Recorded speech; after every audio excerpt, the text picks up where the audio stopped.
Hello Amigos, ఈరోజు గోంగూర రోటి పచ్చడి చేయడానికి నాతో పాటు మీరు కూడా సిద్ధంగా ఉన్నారు. నాకు అర్థమైంది, అందుకనే వీడియోని క్లిక్ చేశారు. ఓకేనా, అర్థమైంది. మనమైతే లేట్ చేయకుండా వీడియోలోకి వెళ్ళిపోదాం. ల్యాగ్ వద్దు, అస్సలు వద్దు. సో ఫస్ట్ అయితే ఒక గోంగూర కట్ట తీసుకొని దానికున్న ఆ లీవ్స్ అన్ని కూడా సపరేట్గా ఒక బేసిన్లో వేసుకొని అందులోకి వాటర్ పోసుకొని ఇది జెంటిల్గా మంచిగా క్లీన్ చేసుకో. అందులో రాళ్ళు దుమ్ము అదంతా కూడా క్లీన్ అయిపోవాలన్నమాట.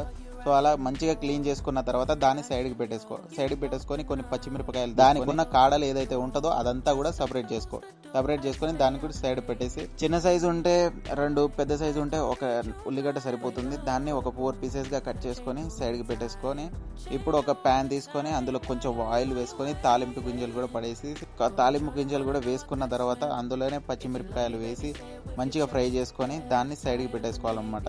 ఇది ఫ్రై చేసుకున్న పచ్చిమిర్చిని ఇప్పుడు అదే ప్యాన్లోకి అదే ఆయిల్లోకి మనం ఏదైతే క్లీన్ చేసుకున్నామో ఆ గోంగూరని తీసుకొని ఆ గోంగూరని ఇందులో వేసి ఇలా వీడియోలు చూపిస్తున్నట్టుగా పేస్ట్ వచ్చే విధంగా ఇలా ఫ్రై చేసుకోవాలన్నమాట. ఫ్రై చేసుకున్న తర్వాత సో ఇప్పుడు రోట్లో మనం ఫ్రై చేసి పెట్టుకున్న పచ్చిమిర్చి వేసేసి దాన్ని మంచిగా పేస్ట్ వచ్చే విధంగా ఇలా దంచేసుకొని అందులోనే సాల్ట్ వేసుకోవాలన్నమాట. రుచికి సరిపడా సాల్ట్ వేసేసుకొని అందులోనే మనం ఫ్రై చేసి పేస్ట్ చేసుకున్న గోంగూర అది కూడా వేసేసుకొని మంచిగా దాన్ని కూడా దంచేసుకోవాలన్నమాట. దంచేసిన తర్వాత దాంట్లోకి మనం కట్ చేసి పెట్టుకున్నాం కదా, సో ఉల్లిగడ్డలు వాటిని కూడా వేసేసుకొని దాన్ని కూడా యాజ్ ఇట్ ఈజ్ అదే ప్రాసెస్ అలానే దంచాలి. దంచేసి అది కొంచెం పేస్ట్ వచ్చే విధంగా ఉల్లిగడ్డలు కూడా కొంచెం చిన్నగా అయ్యి అందులోకి మిక్స్ అయ్యే విధంగా దంచేసిన తర్వాతకి మన రోటి పచ్చడి, ఏది గోంగూర రోటి పచ్చడి రెడీ అయిపోతుంది అనమాట.